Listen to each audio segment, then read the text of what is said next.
Assalamualaikum warahmatullahi wabarakatuh. Waktunya pembelajaran matematika jam kedua. Materi yang kemarin sudah bisa dipahami belum?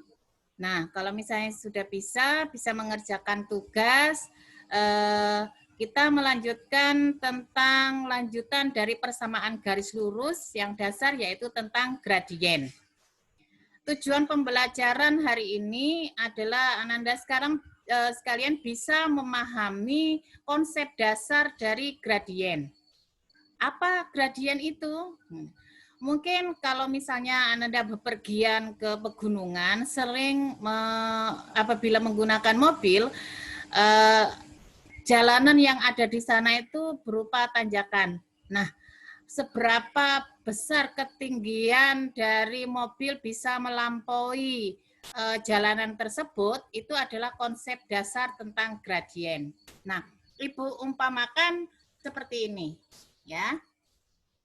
Jadi apabila ada suatu sebuah mobil mau melintasi jalan dari titik A ke titik D, maka ketika jalannya itu menanjak, katakanlah dia sejauh 15 meter melampaui jalan dari titik A ke titik ke titik E, maka dia akan melewati selisih dari titik awalnya itu ketinggiannya 3 meter.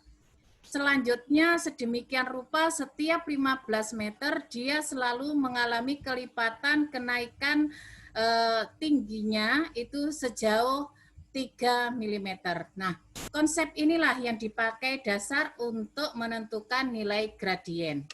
Nah, sekarang berarti kalau kita menunjukkan gradien dari titik A ke titik B, ya, maka ini berasal dari titik BE dibanding titik AE. Kemudian kalau kita membandingkan titik BC, maka dia berupa konsep CF dibanding dengan BE. Ini. Nah, sehingga dari kegiatan awal tadi Ibu umpamakan dia melewati jarak 15 meter dari titik A ke E. Maka perbandingannya itu adalah BE dibanding dengan AE. BE ini berasal dari garis tegak. Garis tegak itu merupakan garis Y. Sedangkan AE itu berasal dari garis datar atau sumbu Y. Sehingga apabila disimpulkan bahwa gradien itu adalah perubahan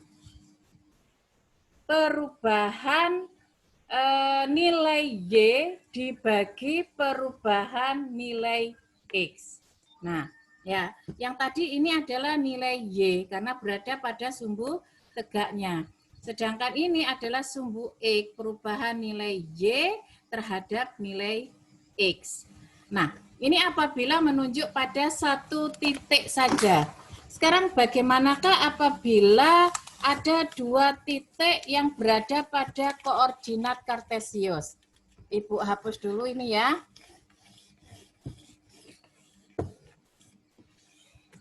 Nah, seperti ini. Misalnya Ibu mempunyai garis tegak dan garis lurus, titik 0, kemudian ada sebuah garis yang terbentuk di sini. Nah, seperti ini. Katakanlah Ibu menunjuk pada angka 1, kemudian, maaf ya, ini 3. Kemudian ini yang Ibu pakai bukan nolnya, tapi di bawahnya. Katakanlah negatif 1 dengan negatif 3. Kalau misalnya dibandingkan berapakah nilai gradiennya ini antara titik A dengan titik B, maka kita harus tahu dulu koordinat titik A itu berapa. Koordinat titik A adalah nilai X-nya negatif 3. nilai Y-nya negatif 1.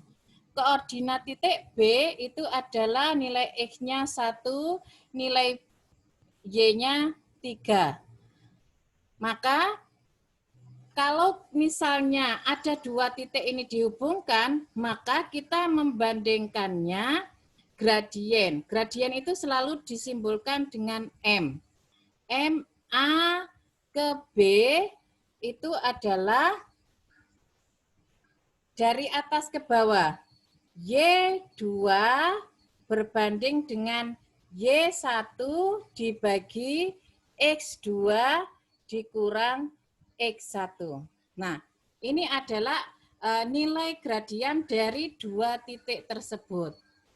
Ya. Nah, sekarang ada beberapa bentuk gradien dari dua titik ini, Yang pertama, apabila bentuknya saling sejajar. Seperti apa dua garis saling sejajar? Nah, Ibu hapus lagi. Ini iklannya ya. Misalnya ada sebuah titik seperti ini, kemudian nilai titiknya adalah nilai garisnya dari dua titik itu, misalnya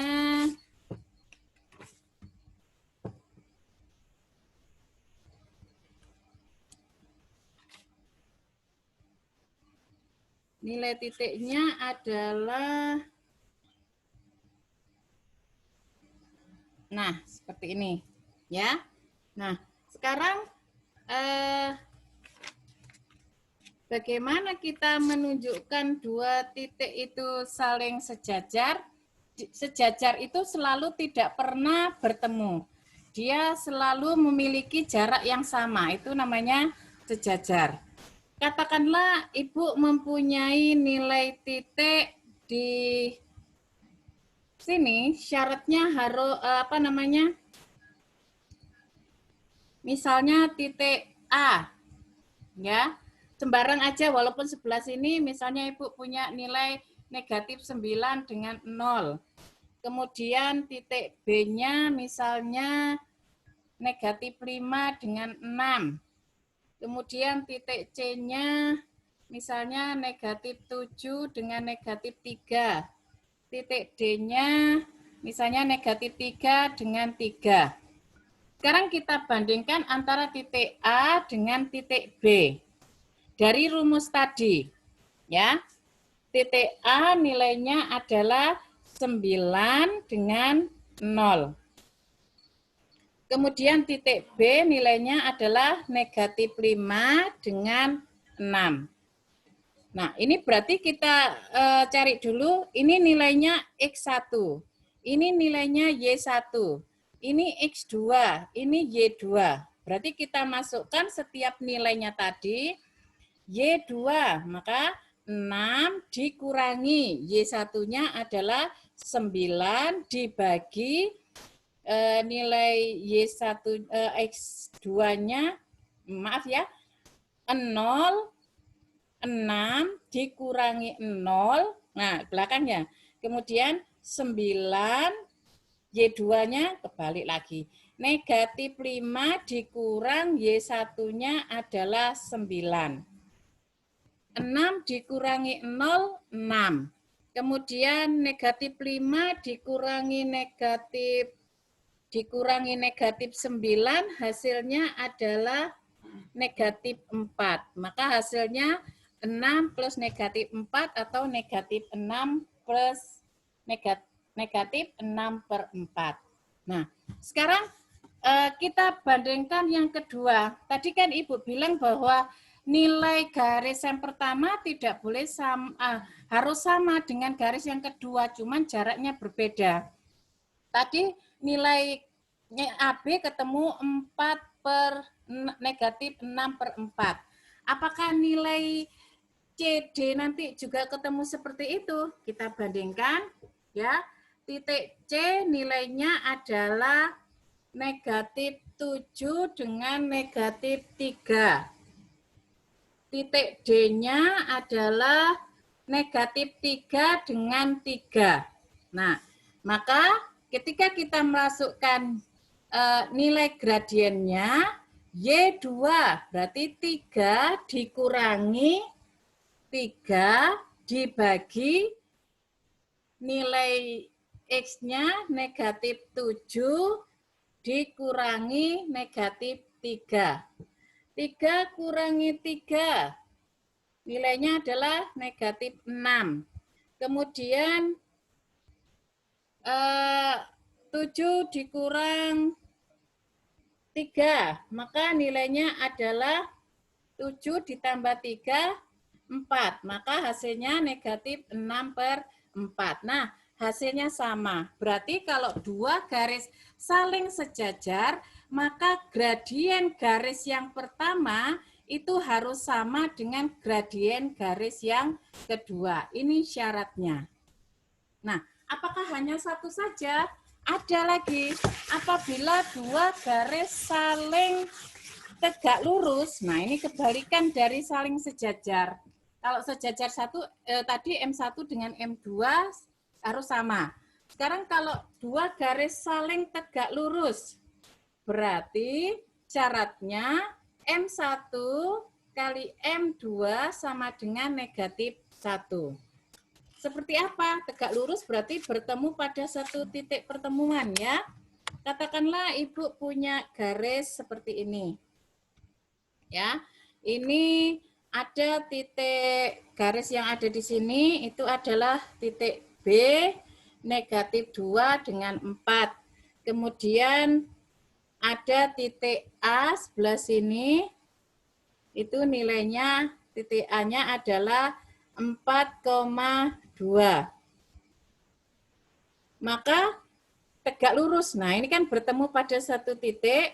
Maka kita bandingkan nilai dari titik ini, titik B itu misalnya titik L. Titik A itu misalnya titik K.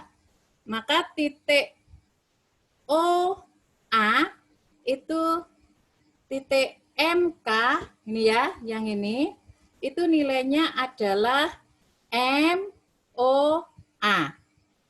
O nilai titik 0 ini terhadap A. Berapa nilainya? Nilai Y-nya adalah 2, sedangkan nilai X-nya adalah 4. Sedangkan nilai garis ini kita bandingkan terhadap titik 0, maka nilai M1-nya, ML, itu adalah M dari titik O ke titik A. Nilai titik Y-nya adalah 4, nilai titik X-nya negatif 2. 4 dibagi negatif 2, negatif 2. Maka ketika kita gabungkan, ML dikali dengan MK itu harus sama dengan min 1. Berapa nilai ML-nya? ML-nya 2/4. Kalau disederhanakan jadi 1/2. 1/2, kemudian ML-nya itu adalah negatif 2. Disederhanakan, positif kali negatif, negatif. Nah, berarti terbukti dua garis ini saling tegak lurus. Nah, yang ketiga, apabila nilai garisnya kita tidak tahu tegak lurus atau sejajar. Yang penting kita membandingkan dua titik koordinat itu memiliki saling hubungan. Maka apabila ada dua titik, kemudian dicari gradiennya, maka rumus yang tadinya sudah kita bahas, rumus umumnya itu adalah M dari A ke B, itu adalah Y2 kurang Y1 dibagi X2 kurang X1. Ada beberapa buku yang menulisnya dibalik, yang penting konsepnya tahu. Ada yang menulis Y1 kurang Y2, kemudian X1 kurang X2, ini sama. Ya, hasilnya sama, tetapi tinggal melihat apakah perbandingan itu dari titik A ke B atau dari titik B ke A. Ini yang menjadikan nilai ini rumusnya berubah. Ya. Nah, sekarang apabila Ibu mempunyai nilai dua titik, katakanlah titik P, nilainya adalah negatif 6 dengan 8. Kemudian titik Q, nilainya adalah 4 dengan negatif 7. Berarti kita harus tahu dulu negatif 6 itu adalah X1, 8 itu adalah Y1, 4 itu adalah X2, 7, negatif 7 itu adalah Y2. Masing-masing yang sudah kita ketahui itu kita masukkan ke dalam rumus. Apabila P ke Q, maka rumusnya kita tulis Y2 kurang Y1 per X2 kurang X1. Nilai Y2-nya adalah negatif 7. Dikurang nilai Y1-nya adalah negatif 6. Per nilai X2-nya adalah 4 dikurang X1-nya negatif 6. Nah, Ibu salah ini ya. Y2-nya negatif 7, kemudian nilai Y1-nya 8. Ya. Nah, Ibu ralat ya. Nah, sekarang negatif 7 tambah negatif 8, negatif 15 dibagi 4 dikurang negatif 6. Negatif kali negatif positif. 4 tambah 6 jadi 10. Kalau disederhanakan dibagi 2, dibagi 5, maka hasilnya adalah 3/2. Nah, ini adalah nilai gradien dari titik M ke dari P ke Q. Ya. Sekarang apabila hanya ada satu titik. Nah, yang tadi Ibu lupa memberikan soalnya. Misalnya ada suatu persamaan garis. Nilainya adalah Y sama dengan 2X ditambah 3. Nah, berapakah nilai gradiennya? Nah, ingat bahwa rumus umum mencari persamaan garis lurus itu adalah Y sama dengan MX ditambah C. Nah, M itu adalah gradien. Karena sebelumnya nilai X itu ada nilai 2, maka gradien untuk persamaan 2X tambah 3 itu adalah 2. Jadi nilai sebelum dari X itu adalah nilai gradiennya. Ya, bisa dipahami materi ini? Nah, jadi sekian dulu materi dari Ibu, mudah-mudahan bisa dipahami. Konsepnya adalah apabila ada satu persamaan garis lurus, maka nilai koefisien itu adalah nilai gradiennya atau M. Sedangkan kalau ada dua garis lurus, maka harus dibandingkan nilai perubahan nilai Y terhadap perubahan nilai X. Demikian materi hari ini, mudah-mudahan bisa dipahami dan dimengerti. Sekian, Assalamualaikum warahmatullahi wabarakatuh.